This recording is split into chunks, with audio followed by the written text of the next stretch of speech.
G-By ನ್ಯೂಸ್ಗೆ ಸ್ವಾಗತ.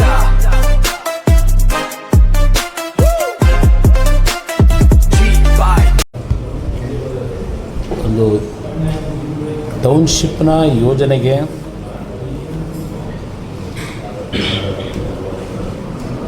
ಒಂದು ತಾಂತ್ರಿಕ ವರದಿ ಕೇಳ್ತಾ ಇದ್ದಾರೋ ಇಲ್ಲ ಅಲ್ಲಿಯ ಸಾಧಕ ಬಾಧಕಗಳ ಬಗ್ಗೆ ವರದಿ ನೀಡಿ ಅಂತ ಹೇಳಿ ಒಂದು ಕಮಿಟಿಯನ್ನು ರಚನೆ ಮಾಡಿದ್ದಾರೋ ನನಗೆ ಅದರ ಮಾಹಿತಿಗಳು ಇಲ್ಲ. ಆದರೂ ಸಹ ಪತ್ರಿಕೆಯಲ್ಲಿ ಗಮನಿಸಿದ್ದೇನೆ. ರಾಜ್ಯದ ಒಬ್ಬ ನಿವೃತ್ತ ನ್ಯಾಯಾಧೀಶರು ಅವರ ಒಂದು ನೇತೃತ್ವದಲ್ಲಿ ರಾಜ್ಯದ ಮಾಜಿ ಮುಖ್ಯ ಕಾರ್ಯದರ್ಶಿಗಳು ರಂಗನಾಥ್ ಅವರು, ಮತ್ತೊಬ್ಬ ನಿವೃತ್ತ ಹಿರಿಯ ಅಧಿಕಾರಿ ಉಮಾಶಂಕರ್ ಅಂತಕ್ಕಂಥವರು, ಮತ್ತೊಬ್ಬರು ಪ್ರಸನ್ನ ಕುಮಾರ್, ಈ 4 ಜನರ ಗಣ್ಯರ ನೇತೃತ್ವದಲ್ಲಿ ಒಂದು ಸಮಿತಿ ನಿನ್ನೆ ದಿನ ಕ್ಯಾಬಿನೆಟ್ನಲ್ಲಿ ಆ ಒಂದು ವರದಿ ಕೊಡಲಿಕ್ಕೆ ಈಗ ರಚನೆ ಮಾಡಿರ್ತಕ್ಕಂಥದ್ದೇನಿದೆ. ಬಹುಶಃ ನಾನು ಹಿಂದಿನ ಸಿದ್ದರಾಮಯ್ಯನವರು ಮುಖ್ಯಮಂತ್ರಿ ಇದ್ದಾಗ ಹಿಂದಿನ ಅವಧಿಯಲ್ಲಿ 2013-18 ಆ ಸಂದರ್ಭದಲ್ಲಿ ಇವರು ಸಹ ಮಂತ್ರಿಗಳಿದ್ದರು. ಬೆಂಗಳೂರು ದಕ್ಷಿಣ ಅಂತ ಈಗೇನು ಘೋಷಣೆ ಮಾಡಿದ್ದಾರೆ ಜಿಲ್ಲೆ ಅಂತ, ಆಗಿನ ರಾಮನಗರ ಜಿಲ್ಲೆ ಅವರು ಉಸ್ತುವಾರಿ ಸಚಿವರು ಇದ್ದರು. ಇವತ್ತು ಆ ನಿವೃತ್ತ ನ್ಯಾಯಾಧೀಶರನ್ನ ಏನು ನೇಮಕ ಮಾಡಿದ್ದಾರೆ ವರದಿ ಕೊಡಲಿಕ್ಕೆ, ಅವರೇ ಬಹುಶಃ ಅವತ್ತಿನ ರಾಜ್ಯ ಸರ್ಕಾರದ ಒಂದು ತೀರ್ಮಾನ. ಈ ಒಂದು ಬಿಡದಿಯ ಹತ್ತಿರ ಟೌನ್ಶಿಪ್ ಮಾಡಲಿಕ್ಕೆ ಹೊರಟಿದ್ದಾರೆ. ಅದಕ್ಕೆ ಆಸುಪಾಸು ಸಮೀಪದಲ್ಲೇ ಇದ್ದಂಥ ಇದರ ಹೊಸೂರು ಗ್ರಾಮಕ್ಕೂ ಆ ಒಂದು ಈಗಲ್ ಟೌನ್ ಅಂತಕ್ಕಂಥ ಒಂದು ಗಾಲ್ಫ್ ಕ್ಲಬ್ ಏನಾಗಿದೆ ಅಲ್ಲಿಯವರೆಗೂ ಆ ಗಾಲ್ಫ್ ಕ್ಲಬ್ನ ವ್ಯಾಪ್ತಿ ಇದೆ. ಯಾವೊಂದು ಈಗಿನ ಟೌನ್ಶಿಪ್ ಮಾಡಲಿಕ್ಕೆ ಏನು ಹೊರಟಿದ್ದಾರೆ ಅದರ ವ್ಯಾಪ್ತಿನಲ್ಲೇ ಇದೇನು ಬರ್ತಾ ಇತ್ತಾಗ ಸಮೀಪದಲ್ಲೇ ಇರ್ತಕ್ಕಂಥದ್ದು. ಆಗಿನ ಸಿದ್ದರಾಮಯ್ಯನವ್ರ ನೇತೃತ್ವದ ಸರ್ಕಾರದ ಸಚಿವ ಸಂಪುಟದಲ್ಲಿ 70 ಎಕರೆ ಖರಾಬ್ ಭೂಮಿ ಅದು ಆ ಒಂದು ಗಾಲ್ಫ್ ಕ್ಲಬ್ನ ಒಳಗಡೆ ಇದೆ ಅಂತ ಹೇಳಿ ಆ 70 ಎಕರೆ ಖರಾಬು ಭೂಮಿಯನ್ನು ವಶಪಡಿಸ್ಕೋಬೇಕು ಅಂತಕ್ಕಂಥದ್ದು ಒಂದು ರಾಜಕಾರಣ ನಡೀತು. ನಂತರ ಅಲ್ಲಿ ನಡೆದಂಥ ಕೆಲವು ಘಟನೆಗಳಿಂದ ಈಗಿನ ಮುಖ್ಯಮಂತ್ರಿಗಳೇ ಭಾಳ ವಾದ ಮಾಡಿ ಅಧಿಕಾರಿಗಳನ್ನು ಕರೆಸಿ ಜಿಲ್ಲಾಧಿಕಾರಿಗಳನ್ನ ಅಲ್ಲಿ ಎಕರೆಗೆ 12.5 ಕೋಟಿ ರೂಪಾಯಿನ 10 ವರ್ಷದ ಹಿಂದೆ ಫಿಕ್ಸ್ ಮಾಡಿದ್ರು. ಎಕರೆಗೆ 12.5 ಕೋಟಿ ಅಂದರೆ 938-48 ಕೋಟಿ ಹಣ ಕಟ್ಟಬೇಕು 70 ಎಕರೆಗೆ ಅಂತಕ್ಕಂಥ ಸಚಿವ ಸಂಪುಟದ ನಿರ್ಧಾರ. ಆ ನಿರ್ಧಾರಕ್ಕೆ ಈ ಉಚ್ಚ ನ್ಯಾಯಾಲಯದ ಮುಂದೆ ಹೋದಾಗ ಈಗಿನ ನಿವೃತ್ತ ನ್ಯಾಯಾಧೀಶರೇ ಆ ಸಚಿವ ಸಂಪುಟ ತೆಗೆದುಕೊಂಡಂಥ ನಿರ್ಧಾರ ಸರಿ ಇದೆ ಅಂತಕ್ಕಂಥ ತೀರ್ಪು ಬಂದಿದೆ. ಈಗ ಆ ತೀರ್ಪನ್ನು ಕೊಟ್ಟಂಥ ನಿವೃತ್ತ ನ್ಯಾಯಾಧೀಶರನ್ನೇ ಅದೇ ವ್ಯಕ್ತಿಯನ್ನೇ ಈಗ ಈ ಒಂದು ಡೀಟೇಲ್ ರಿಪೋರ್ಟ್ ಕೊಡಿ ಅದರ ಬಗ್ಗೆ ಅಂತಕ್ಕಂಥ ಒಂದು ಟೌನ್ಶಿಪ್ನ ಭೂಸ್ವಾಧೀನ ಮಾಡ್ಕೊಳ್ಳಿಕ್ಕೆ ಅದರಿಂದ ಆಗ್ತಕ್ಕಂಥ ಪ್ರಯೋಜನಗಳು ನಾವೇನು ಮಾಡಬೇಕು ಅಂತ ಇದ್ದೇವೆ ಅಂತೇನು ಹೇಳಿದ್ದಾರಲ್ಲ, ದೊಡ್ಡ ದೊಡ್ಡ ಉದ್ಯಾನವನಗಳು, ದೊಡ್ಡ ದೊಡ್ಡ ರಸ್ತೆಗಳು ಇದೆಲ್ಲ ಹೇಳ್ಕೊಂಡಿದ್ದಾರೆ ಮುಖ್ಯಮಂತ್ರಿಗಳು. ಒಂದು ಅಡ್ವರ್ಟೈಸ್ಮೆಂಟು ಕೊಟ್ಕೊಂಡಿದ್ದಾರೆ, ಅವರ ಧ್ವನಿಯಲ್ಲೇ ಹೇಳಿದ್ದಾರೆ, ಮಾಧ್ಯಮದ ಮುಂದೆ ಹೇಳಿ ಇಡೀ ರಾಜ್ಯದ ಜನತೆ ಮುಂದೆ ಇಟ್ಟಿದ್ದಾರೆ. ಇದು ಕ್ರೀಡಾಂಗಣಗಳು, ಆಸ್ಪತ್ರೆ, ದೊಡ್ಡ ರಸ್ತೆಗಳು, ಎಐನ ಸೆಂಟ್ರ್ಗಳು ಇದೆಲ್ಲ ಹೇಳಿದ್ದಾರೆ. ಎಷ್ಟು ಜನ ಬಿಡದಿ ಹತ್ರ ನಮಗೆ ಲ್ಯಾಂಡ್ ಕೊಡಿ ಅಂತ ಅರ್ಜಿ ಹಾಕಿದ್ದಾರೋ ಗೊತ್ತಿಲ್ಲ, ಅಲ್ಲಿ ಉದ್ಯೋಗ ಸೃಷ್ಟಿ ಮಾಡ್ತಕ್ಕಂಥವ್ರು. ಇಲ್ಲಿವರೆಗೂ ಬಿಡದಿ ಹತ್ರ ನಮಗೆ ಉದ್ಯೋಗ ಸೃಷ್ಟಿ ಮಾಡಲಿಕ್ಕೆ ಭೂಮಿ ಕೊಡಿ ಅಂತ ಯಾರೋ ಅರ್ಜಿ ಹಾಕಿದ್ದಾರೆ ಅನ್ನೋದು ನನ್ನ ಹತ್ರ ಅಂತೂ ಮಾಹಿತಿ ಇಲ್ಲ. ಈಗ ಅವತ್ತು ತೆಗೆದುಕೊಂಡ ಸಚಿವ ಸಂಪುಟದ ನಿರ್ಧಾರ 900 ಕೋಟಿ ಕಟ್ಟಲಿಕ್ಕೆ ಏನು ಹೇಳಿದ್ರು, ಎಕರೆಗೆ 12 ಕೋಟಿ ಥರ, ಅದು ಸರ್ಕಾರದ ಖರಾಬ್ ಭೂಮಿಗೆ. ಈಗ ರೈತರಿಗೆ ಇವರು ಘೋಷಣೆ ಮಾಡಿದ್ದಾರೆ, ಮೊದಲು 2 ಕೋಟಿ ಅಂದರು, ಈಗ 3 ಕೋಟಿ ಅಂತ ಹೇಳಿದ್ದಾರೆ. ಅದು ಯಾವ ಆಧಾರದ ಮೇಲೆ ಮುಖ್ಯಮಂತ್ರಿ ತೀರ್ಮಾನ ಮಾಡ್ತಾರೆ 3 ಕೋಟಿ ಅಂತ ಗೊತ್ತಿಲ್ಲ. ಜನಕ್ಕೆ ಯಾವ ರೀತಿ ದಾರಿ ತಪ್ಪಿಸ್ತಾರೆ ಅನ್ನೋದಕ್ಕೆ ನಾನು ಹೇಳ್ತಕ್ಕಂಥದ್ದು. ಈಗ ಅವತ್ತು 12 ಕೋಟಿ ಸರ್ಕಾರ ನಿಗದಿ ಮಾಡಿದ್ದು ಸರಿ ಇದೆ ಅಂತ ತೀರ್ಪು ಕೊಟ್ಟಿರ್ತಕ್ಕಂಥ ಈಗಿನ ಆ ಒಂದು ಸಮಿತಿಯ ಒಂದು ಮುಖಂಡತ್ವ ಏನು ಕೊಟ್ಟಿದ್ದಾರೆ, ಆ ಸಮಿತಿಗೆ ಹೆಡ್ ಮಾಡಿದ್ದಾರೆ, ನೇತೃತ್ವ ವಹಿಸಿದ್ದಾರೆ. ಈಗ ಅವರು ಅಲ್ಲಿ ಹೋಗಿ ಪರಿಶೀಲನೆ ಮಾಡಿ ಅವತ್ತು 12 ಕೋಟಿಗೆ ತೀರ್ಪೇನು ಬಂದಿದೆ ಇವರೇ ಕೊಟ್ಟಿದ್ದಾರೆ. ಈಗ ರೈತರಿಗೆ 2 ಕೋಟಿ ಕೊಡೋದು ಸೂಕ್ತವಾ? 12 ಕೋಟಿ ಕೊಡಬೇಕಲ್ಲ. ಈಗ ಅವತ್ತು 10 ವರ್ಷದಿಂದ ಆಗಿರೋದು, ಈಗ ಎಷ್ಟು ಕೊಡಬೇಕಾಗಿದ್ದಾರೆ? ಅದೇ ನ್ಯಾಯಾಧೀಶನೇ ಈಗ ನಿವೃತ್ತಿಯನ್ನು ಹೊಂದಿದ್ದಾರೆ, ಅವ್ರನ್ನೇ ನೇಮಕ ಮಾಡ್ಕೊಂಡಿದ್ದಾರೆ. ಈಗ ನಾನು ಆ ಒಂದು ನೇತೃತ್ವ ವಹಿಸಿರ್ತಕ್ಕಂಥ ನಿವೃತ್ತ ನ್ಯಾಯಾಧೀಶರಿಗೆ ಈಗ ಇದ್ರೆ ನೀವು ಅಲ್ಲಿ ಹೋಗಿ ಏನು ರೇಟ್ ಫಿಕ್ಸ್ ಮಾಡ್ತೀರಿ? ಅವತ್ತು 12 ಕೋಟಿ ಫಿಕ್ಸ್ ಮಾಡಿದವರು, ಒಪ್ಪಿಗೆ ಕೊಟ್ಟವರು ನ್ಯಾಯಾಲಯದಲ್ಲಿ. ಏಕೆಂದರೆ ನಾನು ಅವರ ತೀರ್ಪಿನ ಬಗ್ಗೆ ಚರ್ಚೆ ಮಾಡ್ತಿಲ್ಲ.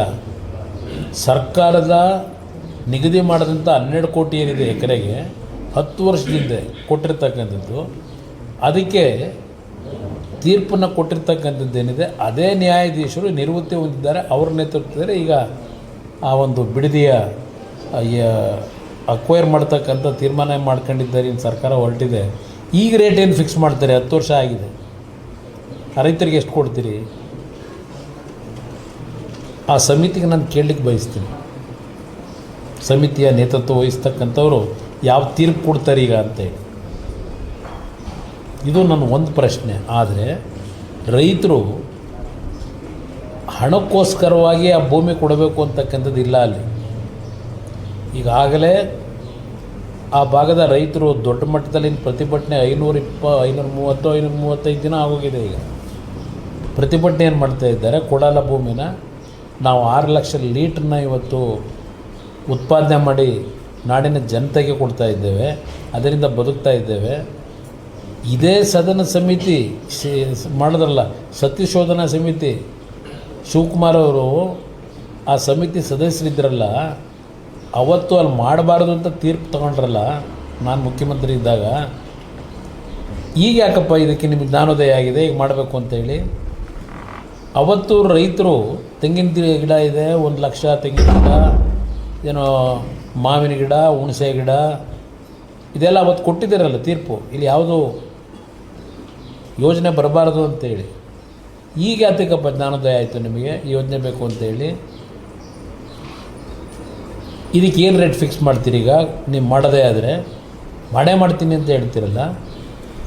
ಇವತ್ತಲ್ಲಿಗೆ ಎಷ್ಟು ಕೋಟಿ ಮಾಡಬೇಕಾಗತ್ತೆ ಒಂದೊಂದು ಎಕರೆಗೆ ರೇಟ್ನ? ನಿಮ್ಮ 2 ಕೋಟಿ ಅವತ್ತು 25 ಲಕ್ಷ ಮಾಡಿದ್ರು 20 ವರ್ಷದಿಂದ. ನಾನೀಗ ಅದನ್ನು 2 ಕೋಟಿಗೆ ಕೊಡಬೇಕು ಅಂತ ತೀರ್ಮಾನ ಮಾಡಿದ್ದೇನೆ. ಇವತ್ತು ಆ ಭಾಗದಲ್ಲಿ ಆ ಲ್ಯಾಂಡ್ ವ್ಯಾಲ್ಯೂ ಏನಿದೆ ಅನ್ನೋದು ಇವ್ರಿಗೇನು ಗೊತ್ತಿಲ್ವೇ? ಯಾವ ಕಾರಣಕ್ಕೆ ಇಷ್ಟು ಹಠ ಮಾಡಿ ಹೊರಟಿದ್ದೀನಿ ಬಿಡದಿ ಪ್ರಾಜೆಕ್ಟ್ ಮಾಡಬೇಕು ಅಂತೇಳಿ? ಯಾರನ್ನ ಇವತ್ತು ಅದರಲ್ಲಿ ದುಡ್ಡು ಮಾಡ್ತಕ್ಕಂಥದ್ದಕ್ಕೆ ಇವತ್ತು ಸಪೋರ್ಟ್ ಕೊಡಲಿಕ್ಕೆ ಹೊರಟಿದ್ದೀರಿ? ಇಲ್ಲ ನೀವೇ ಮಾಡಲಿಕ್ಕೆ ಹೊರಟಿದ್ದೀರೋ? ಮುಂದೆ ಭಾಳ ವಿಷಯಗಳಿದೆ. ನಾನು ಯಾವುದೇ ಅಸೂಯೆಗೆ ಈರ್ಷೆಯಿಂದ ನಾನು ಟೀಕೆ ಮಾಡಲ್ಲ. ಒಬ್ಬ ವಿರೋಧ ಪಕ್ಷದಲ್ಲಿ ಏನಿದ್ದೆ ನಾನೊಂದು ಪಕ್ಷದ ಅಧ್ಯಕ್ಷ ಏನಿದ್ದೇನೆ. ಈ ರಾಜ್ಯದಲ್ಲಿ ಅನ್ಯಾಯಗಳಾದಾಗ, ಸರ್ಕಾರ ತಪ್ಪು ದಾರಿಗೆ ಹೋದಾಗ, ಸರ್ಕಾರ ನಡೆಸ್ತಕ್ಕಂಥವ್ರು ತಪ್ಪು ಹೆಜ್ಜೆ ಇಟ್ಟಾಗ ಅದನ್ನು ಎತ್ತಿ ಹಿಡಿಯತಕ್ಕಂಥದ್ದು ನನ್ನ ಕೆಲಸ. ನೀವು ಕಾನೂನು ಬಾಹಿರವಾಗಿ ಲೂಟಿಗೆ ಆಸ್ಪದ ಕೊಡ್ತಕ್ಕಂಥದ್ದನ್ನು ನೋಡ್ಕೊಂಡು ನಾನು ಮೌನಕ್ಕೆ ಶರಣಾಗಿರ್ಬೇಕಾ? ನಾನು ನಾಡಿನ ಜನತೆಗೆ ಹೇಳ್ತಕ್ಕಂಥದ್ದು, ಈಗಿನ ಸರ್ಕಾರ ನಿಜಕ್ಕೂ ಪ್ರಾಮಾಣಿಕವಾಗಿ ಕೆಲಸ ಮಾಡಿದ್ರೆ ಓಪನ್ ಹಾರ್ಟೆಡ್ಲಿ ನಾನು ಬೆಂಬಲ ಕೊಡ್ತೀನಿ. ಯಾವುದೇ ರೀತಿ ಇಲ್ಲಿ ಅಸೂಯೆಯಿಂದ ನಾನೇನೋ ಟೀಕೆ ಮಾಡ್ತೀನಿ ಅಂತಕ್ಕಂಥದ್ದು ನಾಡಿನ ಜನತೆ ಇವತ್ತು ತೀರ್ಮಾನಕ್ಕೆ ಬರಬೇಡಿ. ಇವತ್ತು ಹಲವಾರು ಭಾಗದಲ್ಲಿ ಉದ್ಯೋಗದ ಸಮಸ್ಯೆ ಇದೆ ನಿಜ. ಇವತ್ತು ಆಗಬೇಕಾಗಿರೋದು ಹಲವಾರು ಬೆಂಗಳೂರು ನಗರದಿಂದ 100-200 ಕಿಲೋಮೀಟ್ರ್ ದೂರದಲ್ಲಿರ್ತಕ್ಕಂಥ ಜಿಲ್ಲಾ ಕೇಂದ್ರಗಳಿದ್ದಾವಲ್ಲ, ಉತ್ತರ ಕರ್ನಾಟಕದ ಭಾಗದಲ್ಲಿ ಗುಳೆ ಹೋಗ್ತಾ ಇದ್ದಾರೆ. ಮನೆ ಬೀಗ ಹಾಕಿ ಇವತ್ತು ಯಾವುದೇ ಬೆಳೆ ಬೆಳೀಲಿಕ್ಕಾಗದೆ. ಉದ್ಯೋಗ ಸೃಷ್ಟಿ ಮಾಡಬೇಕು ಅಂತ ಇದ್ದರೆ ನೀವು ಮಾಡಬೇಕಾಗಿರೋದು ಕಲಬುರಗಿ ಭಾಗದಲ್ಲೋ, ರಾಯಚೂರು ಭಾಗದಲ್ಲೋ, ಬಳ್ಳಾರಿ ಭಾಗದಲ್ಲೋ, ಹಾಸನ ಭಾಗದಲ್ಲೋ, ಹೀಗೆ ಹೇಳೋದಾದ್ರೆ ಹಳೆ ಕರ್ನಾಟಕದಲ್ಲಿ ಹಲವಾರು ಕಡೆ ಇವತ್ತು ಮಾಡಲಿಕ್ಕೆ ಅವಕಾಶ ಇದೆ. ಅಲ್ಲಿ ಬರಡು ಭೂಮಿಗಳು ಕೆಲವು ಕಡೆ ಇದೆ. ನಾನು ರೈತರು ಒಳ್ಳೆಯ ಫಲವತ್ತಾದ ಭೂಮಿ ಇಟ್ಕೊಂಡು ಆ ಭೂಮಿನಲ್ಲಿ ಬೆಳೆ ಬೆಳೆದು ನೆಮ್ಮದಿಯಿಂದ ಕುಟುಂಬಗಳು ಬದುಕ್ತಾ ಇರತಕ್ಕಂಥ ಜಾಗದಲ್ಲಿ ಮಾಡಬೇಕು ಅನ್ನೋದು ಹೇಳಲ್ಲ. ಎಲ್ಲಿ ಮಳೆ ಆಧಾರದ ಮೇಲೆ ಅವರಿಗೆ ಯಾವುದೇ ರೀತಿ ಆರ್ಥಿಕ ಶಕ್ತಿಯನ್ನು ಬೆಳೆಸ್ಕೊಳ್ಳೋಕ್ಕಾಗದೇ ಇರತಕ್ಕಂಥ ಬರಡು ಭೂಮಿಗಳಿರ್ಬೋದು, ಇಲ್ಲ ಸರ್ಕಾರದ ಭೂಮಿಗಳಿರ್ಬೋದು, ಅಂಥ ಭಾಗದಲ್ಲಿ ಇವತ್ತು ರಾಜ್ಯದ ಹಲವಾರು ಪ್ರದೇಶದಲ್ಲಿ 2 ಟೈರ್ ಸಿಟಿ 3 ಟೈರ್ ಸಿಟಿ ಅಂತ ಏನು ಹೇಳ್ತೀವಿ, ಆ ಭಾಗದಲ್ಲಿ ಇವತ್ತು ನಿಮ್ಮ ಈ ಯೋಜನೆಗಳನ್ನು ತನ್ನಿ. ರೈತರು ಬೆಂಬಲ ಕೊಡ್ತಾರೆ, ಈ ನಾಡಿನ ಜನತೆಯೂ ಬೆಂಬಲ ಕೊಡ್ತಾರೆ. ಬೆಂಗಳೂರು ಸುತ್ತಮುತ್ತವೇ ಇನ್ನೂ ಎಷ್ಟು ದಿನ ಗಿರಿಕೆ ಹೊಡಿತೀರಿ? ಇವತ್ತು ನೈಸ್ ರಸ್ತೆ ದೇವೇಗೌಡರು ಕೂಸು ಅಂತಾರೆ. ಹೌದಪ್ಪ, ದೇವೇಗೌಡರು ಕೂಸೆ ಅದು. ದೇವೇಗೌಡರು ಇದ್ದಂಥ 18 ತಿಂಗಳಲ್ಲಿ ಆ MOU ಅಂತಕ್ಕಂಥದ್ದು ಒಂದು ಸೈನ್ ಹಾಕಿ ಹೋದ್ರು ಅಷ್ಟೇ.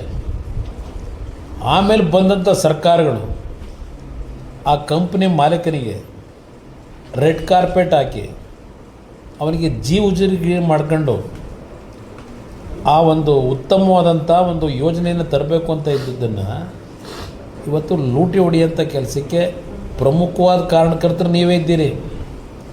BMICPA ಅಂತಕ್ಕಂಥ ಒಂದು ಅಥಾರಿಟಿ ಮಾಡಿ ಆ ಅಥಾರಿಟಿ ಚೇರ್ಮನ್ ನೀವೇ ಆದ್ರಿ.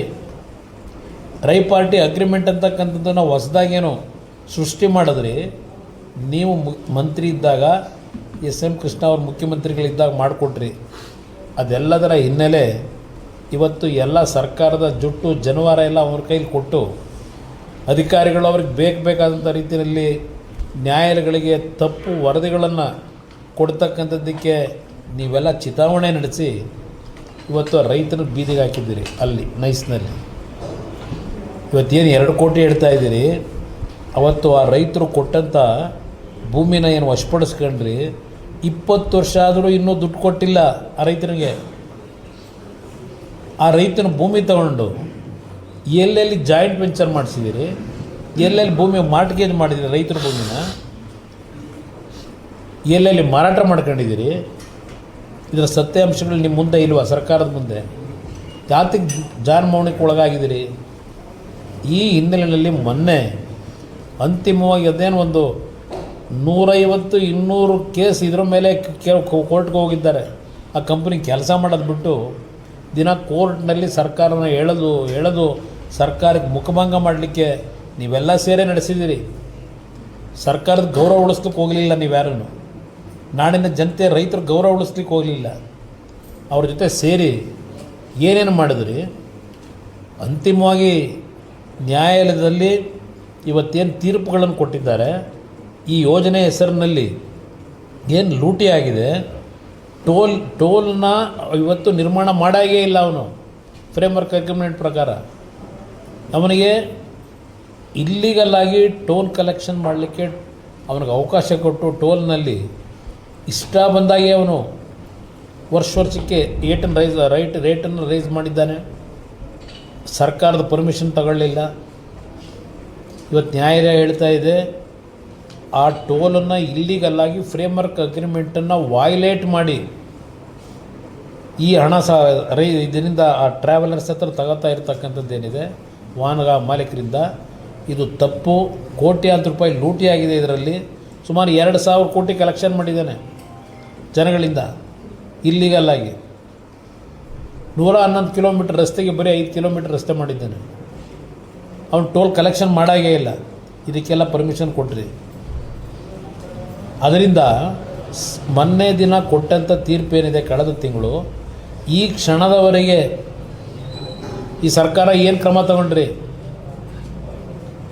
ಕೋರ್ಟು ನ್ಯಾಯಾಲಯದ ತೀರ್ಪುಗಳು ಅಂತ ಹೇಳಿ ಯಾವ್ಯಾವ ರೀತಿ ಬಡ ಜನರ ಮೇಲೆ ನೀವು ಅವ್ರ ಜೀವನ ಹಾಳು ಮಾಡಿದ್ದೀರಿ ಕೋರ್ಟ್ ಹೆಸರಿನಲ್ಲಿ ನೋಡ್ತಾ ಇದ್ದೀವಿ ಸರ್ಕಾರದಲ್ಲಿ. ಇದನ್ನ ಯಾತಕ್ಕೆ ಬಿಟ್ಟಿದ್ದೀರಿ?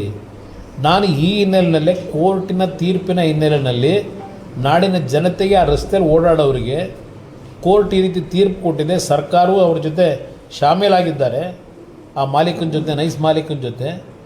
ಇವತ್ತು ಇಲ್ಲೀಗಲ್ ಆಗಿ ಅಲ್ಲಿ ನಡೀತಾ ಇರತಕ್ಕಂಥದ್ದಕ್ಕೆ ಸರ್ಕಾರ ಕಣ್ಣು ಮುಚ್ಕೊಂಡೇನಿದೆ.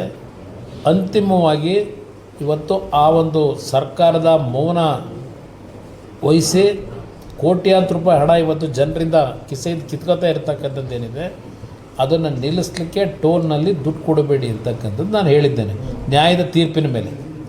ಇದನ್ನು ಯಾರೋ ಅನ್ಯತಾ ಭಾವಿಸಬೇಕಾಗಿಲ್ಲ. ಇವತ್ತು ನಾವಿರ್ತಕ್ಕಂಥದ್ದು ಅನ್ಯಾಯ ಆದಾಗ ನಾವು ಅದನ್ನು ಜನತೆ ಮುಂದೆ ತರಬೇಕಾದಂಥದ್ದು ನನ್ನ ಕರ್ತವ್ಯ. ಆ ಕರ್ತವ್ಯ ಮಾಡ್ತಾ ಇದ್ದೇನೆ. ನಾಡಿನ ಜನತೆಗೂ ನಾನು ಮನವಿ ಮಾಡ್ತೇನೆ, ಈ ವಿಷಯದಲ್ಲಿ ನಾನು ಹುಡುಗಾಟಿಕೆ ಮಾಡಿಲ್ಲ, ಇಲ್ಲ ಸಾರ್ವಜನಿಕರಿಗೆ ತೊಂದರೆ ಕೊಡಬೇಕು ಅಂತ ಮಾಡಿಲ್ಲ. ಸಾರ್ವಜನಿಕರಿಗೆ ಏನು ತೊಂದರೆ ಕೊಡ್ತಾ ಇದ್ದಾರೆ, ಅವರಿಂದ ಹಣ ಏನು ಕಿತ್ಕೊತಾ ಇದ್ದಾರೆ ಇಲ್ಲಿಗಲಾಗಿ, ಅದಕ್ಕೆ ಯಾರು ಬೆಂಬಲ ಕೊಡಬೇಡಿ ಅಂತಕ್ಕಂಥದ್ದನ್ನು ನಾಡಿನ ಜನತೆಗೆ ಹೇಳ್ತಾ ಇದ್ದಾರೆ. ಸರಿ, ನಾಗೇಂದ್ರ ವಿಷಯದಲ್ಲಿ ಸರ್ಕಾರ ಅದರ ಸ್ಟ್ಯಾಂಡಿಂದ ಆಚೆ ಬರ್ತಾ ಇಲ್ಲ. ಈಗ ಕ್ಯಾಸ್ಟ್ ಕ್ಲೈಮನ್ನು ಮಾಡ್ತಾ ಇದೆ. ಅದು ಏನು? ಇಲ್ಲಿ ಕ್ಯಾಸ್ಟ್ ಕ್ಲೈಮ್ ಮಾಡೋಕ್ಕಾಗಲ್ಲ. ಅವರು ಈ ನಾಡಿನ ಮಂತ್ರಿಯಾಗಿ ಕೆಲಸ ಮಾಡೋರು. ಹಿಂದೆ ನಾಡಿನ ಮಂತ್ರಿಯಾಗೇ ಒಂದು ಇಲಾಖೆಯನ್ನು ನಡೆಸ್ತಕ್ಕಂಥ ಜವಾಬ್ದಾರಿ ಕೊಟ್ಟಿದ್ರು ಅವರಿಗೆ. ಆ ಜವಾಬ್ದಾರಿ ಕೊಟ್ಟಂಥದ್ರಲ್ಲಿ ನಡೆದಿರ್ತಕ್ಕಂಥ ಅಕ್ರಮ, ಸರ್ಕಾರದ ಆಗಿನ ಮುಖ್ಯಮಂತ್ರಿಗಳೇ ವಿಧಾನಸಭೆಯ ಕಲಾಪದಲ್ಲೇ ಹೌದು 180 ಕೋಟಿ ಅಲ್ಲ 84 ಕೋಟಿ ಅವ್ಯವಹಾರ ಆಗಿದೆ, ದುಡ್ಡು ಬೇರೆ ಬೇರೆ ರೀತಿ ಇದರಲ್ಲಿ ಅಕ್ರಮವಾಗಿ ಡ್ರಾ ಮಾಡಿದ್ದಾರೆ, ಇದೆಲ್ಲವನ್ನು ಮುಖ್ಯಮಂತ್ರಿಗಳು ಅವತ್ತು ಒಪ್ಕೊಂಡಿದ್ದಾರೆ. ಆ ರೀತಿ ಒಪ್ಕೊಂಡ ಮೇಲೆ ಅವರ ರಾಜೀನಾಮೆಯನ್ನು ಪಡೆದಿದ್ದಾರೆ. ಈಗ ಮತ್ತೆ ಮಂತ್ರಿ ಏನು ಮಾಡಿದ್ದಾರೆ, ಈಗ ರಾಜೀನಾಮೆ ಪಡಿಬೇಕಾದ್ರೆ ಅಲ್ಲಿ ಅಕ್ರಮ ಆಗಿದೆ, ಅಕ್ರಮದಲ್ಲಿ ಅವರು ಜವಾಬ್ದಾರಿ ನಿರ್ವಹಣೆ ಮಾಡ್ತಕ್ಕಂಥದ್ದು ವಿಫಲರಾಗಿದ್ದಾರೆ ಅಂತಲೇ ರಾಜೀನಾಮೆ ತಗೊಂಡಿರೋದು. ಈಗ ಮತ್ತೆ ಅದೇ ವ್ಯಕ್ತಿನ ನೀವು ಮಂತ್ರಿ ಮಾಡ್ಕೊಂಡ್ರೆ ನೀವು ಎಷ್ಟರ ಮಟ್ಟಿಗೆ ನಾಡಿನ ಜನತೆಗೆ ಸಂದೇಶ ಕೊಡ್ತೀರಿ? ಇವತ್ತು ಮಂತ್ರಿ ಸ್ಥಾನ ಉಳಿಸ್ಕೊಳ್ಳಿಕ್ಕೆ ಜಾತಿಯ ಒಂದು ನೆರಳನ್ನು ದುರುಪಯೋಗ ಪಡಿಸ್ಕೊಳ್ತಕ್ಕಂಥದ್ದು ಯಾರಿಗೂ ಶೋಭೆ ತರಲ್ಲ, ನನ್ನ ಅಭಿಪ್ರಾಯ ಇದೆ. ಅದರಿಂದ ಸರ್ಕಾರ ತೀರ್ಮಾನ ಮಾಡಬೇಕು ಈ ಇಶ್ಯೂನಲ್ಲಿ. ಯಾತಕ್ಕೆ ಇವರು ಈ ಮಂಡತನ? ಹಿಂದೆ ತಪ್ಪಾಗಿರ್ತಕ್ಕಂಥದ್ದು ನೀವೇ ಒಪ್ಪಿಗೆ ಕೊಟ್ಕೊಂಡು ಮುಖ್ಯಮಂತ್ರಿ, ಆಗಿನ ಮುಖ್ಯಮಂತ್ರಿ ರಾಜೀನಾಮೆ ತಗೊಂಡಿದ್ದೀರಿ. ಈಗ ಮತ್ತೆ ಯಾತಕ್ಕೆ ತಗೊಂಡಿದ್ದೀರಿ? ಯಾವ ಕಾರಣಕ್ಕೆ? ಬಹುಶಃ ಕೆಲವರು ಹೇಳ್ತಕ್ಕಂಥ ಪ್ರಕಾರ, ನನಗೇನು ಆ ಮಾಹಿತಿನ ಅದರ ಬಗ್ಗೆ ನಾನು ಡೆಪ್ತ್ಗೆ ಹೋಗಿಲ್ಲ. ನನ್ನ ಗಮನ ಇರೋದು ಇವತ್ತು ರಾಜ್ಯದಲ್ಲಿ ಬರಗಾಲ, ರೈತರು ಬೆಳೆ ಹಾಕಿಲ್ಲ, ಹಲವಾರು ಭಾಗದಲ್ಲಿ ಆತ್ಮಹತ್ಯೆಗಳು ನಡೀತಾ ಇದೆ. ಇದೆಲ್ಲ ಡೈವರ್ಷನ್ ಆಗ್ತಾ ಇದೆ ನನ್ನ ಅಭಿಪ್ರಾಯ ಇದೆ. ಇವತ್ತು ಏನು ವಿಷಯಗಳ ಚರ್ಚೆ ಆಗಬೇಕಾಗಿತ್ತು, ಆ ಚರ್ಚೆಗಳಿಗೆ ಯಾವುದೇ ರೀತಿಯಲ್ಲಿ ಅಲ್ಲಿ ಅವಕಾಶಗಳು ಬರಬಾರ್ದು ಅಂತಲೇ ಏನಾದರೂ ಇದು ಹೀಗೆ ನಡ್ಕೊಂಡು ಹೋಗಲಿ ಅಂತ ಸರ್ಕಾರವು ತೀರ್ಮಾನ ಮಾಡ್ಕೊಂಡೆ ಮಂಡತನ ಮಾಡ್ತಾ ಇದ್ದಾರೆ ಅನ್ನೋದು ನನ್ನ ಅಭಿಪ್ರಾಯ. ಇವತ್ತು ಹಲವಾರು ಇಶ್ಯೂಗಳು ಮಾತಾಡೋದಿದೆ. ಬೆಳೆ ವಿಮೆ ಹೆಸರಿನಲ್ಲಿ ರೈತನಿಗೆ ಧೋಖಾ ಆಗ್ತಾ ಇದ್ದಾರೆ, ಮೋಸ ಆಗಿದೆ, ಬೆಳೆ ವಿಮೆ ಹಣ ಬಂದಿಲ್ಲ, ಈಗ ಹಲವಾರು ರೀತಿ ಸಮಸ್ಯೆಗಳಿದೆ. ಇವತ್ತು ರೈತರ ಆತ್ಮಹತ್ಯೆ ವಿಷಯಗಳು ಚರ್ಚೆ ಆಗಬೇಕು. ಇದು ಯಾವುದೂ ಚರ್ಚೆ ಇಲ್ಲ. ಈ ಸರ್ಕಾರಕ್ಕೆ ಅದರ ಬಗ್ಗೆ ಗಮನವೂ ಇಲ್ಲ. ಈ 3 ತಿಂಗಳಾಯ್ತು ಏನೋ ಗೊತ್ತಿಲ್ಲ. ಈಗ ಈ ರಾಜ್ಯದ ಮುಖ್ಯಮಂತ್ರಿ, ಈಗಿನ ಮುಖ್ಯಮಂತ್ರಿ ಬಂದು ಯಾವತ್ತಾದರೂ ಒಂದು ದಿನ ಈ ನಾಡಿನ ರೈತರ ಬಗ್ಗೆ ಅವ್ರು ಚರ್ಚೆ ಮಾಡಿದ್ದು ಏನಾದರೂ 3 ತಿಂಗಳಾಗಿ ಮಾಧ್ಯಮದ ಸ್ನೇಹಿತರನ್ನು ಭೇಟಿ ಮಾಡಿದಾಗ ಎಲ್ಲಾದರೂ ನೀವು ಕೇಳಿದ್ದೀರಾ? ಇಲ್ಲ. ಈ ರಾಜ್ಯದಲ್ಲಿ ಈಗಿನ ಈ ಒಂದು ಸಮಸ್ಯೆ ಬಗ್ಗೆ ನಾವು ಏನು ಮಾಡ್ತೀವಿ, ರೈತರಿಗೆ ಏನು ಆತ್ಮಸ್ಥೈರ್ಯ ತುಂಬಬೇಕು ತುಂಬಿದ್ದಾರೆ. ಬೆಂಗಳೂರು ಸುತ್ತಮುತ್ತಲೇ ಗಿರಿಕೆ ಹೊಡಿತಾವ್ರೆ. ಏಕೆಂದರೆ ಅವರ ಜ್ಞಾನ ಇರೋದಿಲ್ಲ ಈ ಒಂದು ಫಲವತ್ತಾದಂಥ ಬೆಳೆ ಬಾಳ್ತಕ್ಕಂಥ ಭೂಮಿಗಳಲ್ಲಿ ಯಾವ ರೀತಿ ನಾನು ವ್ಯವಹಾರ ಮುಂದುವರಿಸ್ಕೋಬೇಕು, ಇದೇ ಅವರಲ್ಲಿರ್ತಕ್ಕಂಥ ಪ್ರಾಮುಖ್ಯತೆ ಪಡೆದಿರ್ತಕ್ಕಂಥ ಅಂಶಗಳು ಈಗಿನ 3 ತಿಂಗಳು ಅವರು ಆಡಳಿತ ನೋಡಿದ್ದಾರೆ. ಕಾಂಗ್ರೆಸ್ ಸಚಿವರು ಶಾಸಕರುಗಳೇ ಪ್ರತಿಭಟನೆ ಮಾಡಿದ್ದಾರೆ, ಸದನ ನಡೆಯಕ್ಕೆ ಬಿಡ್ತಾ ಇಲ್ಲ. ಯಾತಕ್ಕೆ ನಡೀತಾ ಇಲ್ಲ ಸದನ? ಒಬ್ಬ ಇವತ್ತು ಮಂತ್ರಿಯ ಮೇಲೆ ಇರ್ತಕ್ಕಂಥ ಒಂದು ಘಟನೆಗಳೇನು ನಡೆದಿದೆ ಅವರು ಮಂತ್ರಿ ಇದ್ದಾಗ, ಇನ್ನೂ ಅದಕ್ಕೆ ವಾಸ್ತವಾಂಶಗಳು ಬರಲಿಲ್ಲ. ತನಿಖೆ ನಡೀತಾ ಇದೆ. ತನಿಖೆ ನಡೀತಾ ಇದ್ದಾಗ ಇವತ್ತು ಈ ಸರ್ಕಾರ ಆ ತನಿಖೆಯ ದಾರಿಯನ್ನು ತಪ್ಪಿಸಿದೆ. ಈಗಾಗಲೇ ಬಹುಶಃ ಕೆಲಸ ಮಾಡ್ತಾ ಇದ್ದಂಥ ವ್ಯಕ್ತಿ ಆತ್ಮಹತ್ಯೆ ಮಾಡ್ಕೊಳ್ಳದೆ ಹೋಗಿದ್ದರೆ ಆ ವಿಷಯವನ್ನು ಬರೆದಿಟ್ಟು ಹೀಗಾಗಿದೆ ನನ್ನ ಮೇಲೆ ಒತ್ತಡ ಹಾಕಿದ್ರು ಅಂತೇಳಿ ಅವನು ಬರೆದಿಟ್ಟು ಆತ್ಮಹತ್ಯೆ ಮಾಡ್ಕೊಳ್ಳದೆ ಹೋಗಿದ್ರೆ ಈ ದುಡ್ಡು ಹೊಡೆದಿರ್ತಕ್ಕಂಥದ್ದು ಮುಚ್ಚೆ ಹಾಕೋರು. ಈ ಉದಾಹರಣೆಗೆ ಈಗ ಗೃಹಲಕ್ಷ್ಮಿ ಯೋಜನೆಯಲ್ಲಿ 5,000 ಕೋಟಿ 2 ತಿಂಗಳು ಹಣನೇ ಕೊಟ್ಟಿಲ್ಲ ಅಂತಕ್ಕಂಥದ್ದು ಇವತ್ತೇನು ಚರ್ಚೆ ಆಯಿತು. ಈ ಕ್ಷಣದವರೆಗೆ 5,000 ಕೋಟಿ ಪರಿಸ್ಥಿತಿ ಏನಾಗಿದೆ, ಅದು ಜನಕ್ಕೆ ತಲುಪ್ದೋ ಇಲ್ಲ ಅದು ಎಲ್ಲಿ ಹೋಯ್ತು ಅಂತಕ್ಕಂಥದ್ದನ್ನಾದ್ರೂ ಇವತ್ತು ಮಾಹಿತಿ ಇಟ್ಟಿದ್ದಾರೆ. ಇವತ್ತವರೆಗೆ ಅದು 5,000 ಕೋಟಿ ಸದ್ದೇ ಇಲ್ಲ. ಏನೋ ಅಕೌಂಟ್ ಮಿಸ್ಟೇಕು ಅಂತಾರೆ, ಸತ್ಯಾಂಶ ಹೊರಗಿಡಬೇಕಲ್ಲ. ಅದರಿಂದ ಇಲ್ಲಿ ಆ ವ್ಯಕ್ತಿಯನ್ನು ಇವತ್ತು ಯಾವ ಕಾರಣಕ್ಕೋಸ್ಕರವಾಗಿ ಇವತ್ತು ರಕ್ಷಣೆ ಕೊಡಲಿಕ್ಕೆ ಹೊರಟಿದ್ದಾರೆ, ಇಲ್ಲ ಆ ಘಟನೆಯಲ್ಲಿ ಇನ್ಯಾರ್ಯಾರ ಪಾತ್ರಗಳಿದೆ ಅದೆಲ್ಲವನ್ನು ಎಲ್ಲಾದರೂ ಎಕ್ಸ್ಪೋಸ್ ಮಾಡಿದ್ರೇನು ಅಂತ ಹೇಳಿ ಹೆದರಿಕೆಯಿಂದ ಬಹುಶಃ ವ್ಯಕ್ತಿಗೆ ರಕ್ಷಣೆ ಕೊಡ್ತಾ ಇದ್ದಾರೆ ಸರ್ಕಾರ. ಅದ್ರ ಮುಖಾಂತರ ಸದನ ನಡೀತಾ ಇಲ್ಲ. ಈ ಬಿಡ್ದಿ ವಿಚಾರದಲ್ಲಿ 70 ಎಕರೆಗೆ 900 ಕೋಟಿ ಕಟ್ಟಬೇಕು ಅಂತೇಳಿ ಗಾಲ್ಫ್ ಕ್ಲಬ್ಗೆ ಹೇಳಿದೆ ಸರ್. ಗಾಲ್ಫ್ ಕ್ಲಬ್ ಏನು ರಚನೆ ಆಗಿತ್ತು ಮಾಡಿದ್ರು, ಅವರು ನಿರ್ಮಾಣ ಮಾಡಿದರು. ಅವರು ಆ ಭೂಮಿಯನ್ನು ಖರೀದಿ ಮಾಡಿದಾಗ ಆ ಖರೀದಿ ವ್ಯಾಪ್ತಿ ಒಳಗೆ ಖರಾಬ್ ಭೂಮಿಗಳಿತ್ತು. ಅವರು ಹೆಚ್ಚು ಕಡಿಮೆ ಅಲ್ಲಿ ದೊಡ್ಡ ಮಟ್ಟದಲ್ಲಿ ಲ್ಯಾಂಡ್ ಖರೀದಿ ಮಾಡಿದ್ದಾರೆ. ಎಷ್ಟು ಎಕ್ಸ್ಟೆಂಟ್ ಗೊತ್ತಿಲ್ಲ ನನಗೆ, ಅದೆಲ್ಲ ಮಾಹಿತಿ ನನ್ನ ಹತ್ರ ಇಟ್ಕೊಂಡಿಲ್ಲ ಇತ್ತು. ಆ ಒಂದು ಎಕ್ಸ್ಟೆಂಟ್ ಅವರೇನು ಡೆವಲಪ್ಮೆಂಟಿಗೆ ಖರೀದಿ ಮಾಡಿದರು, ಖರೀದಿ ಮಾಡಿದ ವ್ಯಾಪ್ತಿ ಒಳಗೆ ಆ 70 ಎಕರೆ ಖರಾಬಿದೆ ಅಂತಕ್ಕಂಥದ್ದನ್ನು ಹಿಂದೆ ಇದ್ದಂಥ ಡಿ ಸಿಗಳು ಒಬ್ಬೊಬ್ಬರೇ, ಅದು 3 ಜನವೋ 4 ಜನವೋ ಡಿ ಸಿಗಳು. ಆಗಲೂ ಏನೇನಾಗಿದೆ, ಅವರುಗಳು ಆ ಡಿ ಸಿಗಳು ಜಿಲ್ಲಾಧಿಕಾರಿಗಳೇನು ಆ ಒಂದು ಗಾಲ್ಫ್ ಕ್ಲಬ್ನಲ್ಲಿ ಸೈಟ್ಗಳ ಬೇರೆ ನಿರ್ಮಾಣ ಮಾಡಿದಿರಲ್ಲ, ಆ ಸೈಟ್ಗಳ ಬಗ್ಗೆ ಅವರ ಮಾಲೀಕರ ಹತ್ರ ಏನೇನು ಪ್ರೆಷರ್ಗಳು ಹಾಕಿದ್ರು, ಅದನ್ನು ಸರಿಪಡಿಸ್ಲಿಕ್ಕೆ ರೇಟ್ ಫಿಕ್ಸ್ ಮಾಡಲಿಕ್ಕೆ ಏನೇನು ಪ್ರೆಷರ್ ಹಾಕಿದ್ರು, ಮೊದಲು ಎಷ್ಟು ರೇಟ್ ಹಾಕಿದ್ರು ಒಬ್ಬ ಜಿಲ್ಲಾಧಿಕಾರಿ, ನಂತರ ಬಂದಂತನೂ ಮತ್ತೆ ಸ್ಟೇರಿಕೆ ಮಾಡ್ದ, ಮತ್ತು ಇನ್ನೊಬ್ಬ ಬಂದ ಹಿಂದೆ ಸ್ಟೇರಿಕೆ ಮಾಡ್ದ, ಕೊನೆಗೆ ಸ್ಕ್ವೇರ್ ಮೀಟ್ರಲ್ಲಿ ಲೆಕ್ಕ ಹಾಕೋರು. ನಿಮ್ಮ ಸ್ಕ್ವೇರ್ ಫೀಟಲ್ಲಿ 70 ಎಕರೆನ ಹಣ ಫಿಕ್ಸ್ ಮಾಡಿದ್ದು ಸ್ಕ್ವೇರ್ ಫೀಟ್ ಲೆಕ್ಕದಲ್ಲಿ ಹಾಕ್ತಾರೆ ಆ 70 ಎಕರೆಗೆ. ಆ ಸ್ಕ್ವೇರ್ ಫೀಟ್ ಲೆಕ್ಕದಲ್ಲೇ ಈಗ ಇಲ್ಲಿ ಲೆಕ್ಕ ಹಾಕಿದ್ರೆ ಒಂದೊಂದು ಎಕರೆ ಭೂಮಿಗೆ ಇದನ್ನು ಮಾರಾಟ ಮಾಡಿದ್ರೆ ಸ್ಕ್ವೇರ್ ಫೀಟ್ ಲೆಕ್ಕದಲ್ಲಿ ಇವ್ರ ಲೆಕ್ಕಾಚಾರದಲ್ಲಿ ಡೆವಲಪ್ಮೆಂಟ್ ಮಾಡಿ 50 ಕೋಟಿ 60 ಕೋಟಿ ಹೋಯ್ತದೆ ಇವ್ರು ಮಾಡೋದು. ಈಗಿನ ಅಲ್ಲಿರ್ತಕ್ಕಂಥ ಬೆಲೆ ಇವ್ರಿಗೆ 2 ಕೋಟಿ ಕೊಡ್ತಾರಂತ ರೈತರಿಗೆ. ಏನು 2 ಕೋಟಿ ಕೊಡ್ತಾರೆ, ಏನು ಭಾಳ ಅವರ ಹೇಳೋದು ನೋಡಬೇಕು ಎಕ್ಸ್ಪ್ರೆಷನ್. ಇದು ಧರ್ಮಕ್ಕೆ ಕೊಡ್ತಾರ 2 ಕೋಟಿನ? ನಿಮ್ಮ ಅಧ್ಯಕ್ಷತೆಯಲ್ಲೇ ಫಿಕ್ಸ್ ಮಾಡಿದಿರಲ್ಲಪ್ಪ 12 ಕೋಟಿನ ನಿಮ್ಮ ಕ್ಯಾಬಿನೆಟ್ನಲ್ಲಿ. ಇಲ್ಲಿ 2 ಕೋಟಿ ಫಿಕ್ಸ್ ಮಾಡ್ತೀರಾ? ಇದು ಇರ್ತಕ್ಕಂಥ ರೈತರೇ ನಮಗೆ ಮುಂದೆ ಬಂದಿದ್ದಾರೆ. ಎಲ್ಲಿ ಬಂದಿದ್ದಾರೆ ಬ್ರದರ್? ಎಷ್ಟು ಈಗಾಗಲೇ 1 ವರ್ಷ ಆಯ್ತಾ ಬಂತಲ್ಲ. ಪ್ರಿಲಿಮಿನರಿ ನೋಟಿಫಿಕೇಷನ್ 2025 ಮಾಡಿದ್ರು. ಈಗ ಒಂದೊಂದು ಊರಿಂದ ಮೊದಲು 3 ಹಳ್ಳಿದು ಮಾಡಿದ್ರು ಫೈನಲ್ ನೋಟಿಫಿಕೇಷನ್ನು.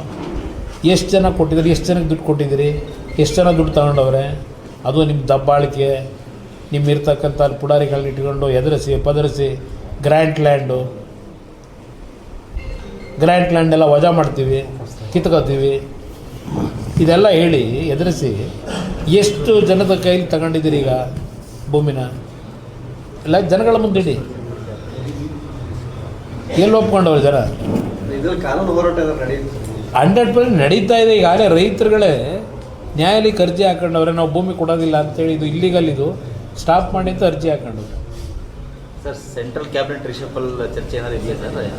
ಅದು ಪ್ರಧಾನಮಂತ್ರಿಗಳ ತೀರ್ಮಾನ ಮಾಡ್ತಾರೆ, ನಮ್ಮ ಮುಂದೆ ಅದೇನು ಚರ್ಚೆ ಆಗಿಲ್ಲ, ಅವ್ರ ತೀರ್ಮಾನ ಅದು. ಕಸ್ತೂರಿ ರಂಗನ್ ವರದಿ ಅದೀಗ ಸರ್ಕಾರ ಹೇಳಿದೆಯಲ್ಲ, ನಾವು ವಿರೋಧ ಮಾಡ್ತೀವಿ ಅಂತೇಳಿ ಮೊನ್ನೆ ನಮ್ಮ ಅರಣ್ಯ ಇಲಾಖೆ ಮಂತ್ರಿಗಳು ನಾವು ಅದಕ್ಕೆ ಒಪ್ಪಿಗೆ ಕೊಡಲ್ಲ, ವಿರೋಧ ಮಾಡ್ತೀವಿ ಅಂತೇಳಿ ಅಸೆಂಬ್ಲಿಲೇ ಹೇಳಿದ್ದಾರೆ. ನಮ್ಮದು ಅದಕ್ಕೆ ಧ್ವನಿ ಇದೆ. ಯಾವುದೇ ಕಾರಣಕ್ಕೂ ಆದ್ರೆ ಈ ಭಾಗದ ಅದಕ್ಕೆ ಇಂಪ್ಲಿಮೆಂಟ್ ಆಗ್ತಕ್ಕಂಥ ವಿಷಯದಲ್ಲಿ ಬೇಡ ಅಂತಕ್ಕಂಥ ಈಗಾಗಲೇ ನಾವು ಅರಣ್ಯ ಸಚಿವರು, ಕೇಂದ್ರ ಸಚಿವರಲ್ಲಿದ್ದಾರೆ, ಅವ್ರ ಜೊತೆ ಚರ್ಚೆ ಮಾಡಿ ಸರ್ ಒಂದೇ ಮಾತ್ರ ಗೀತೆ ವಿಚಾರ ಸಂಬಂಧಪಟ್ಟ ಅದೆಲ್ಲ ಬೇಡ ಬನ್ನಿ ಅದೀಗ ಅಲ್ಲಿ ದೇವಸ್ಥಾನ ಕಾಯ್ತವ್ರು. Thank you brother. ಹಂಗೆ ಬನ್ನಿ ಸರ್.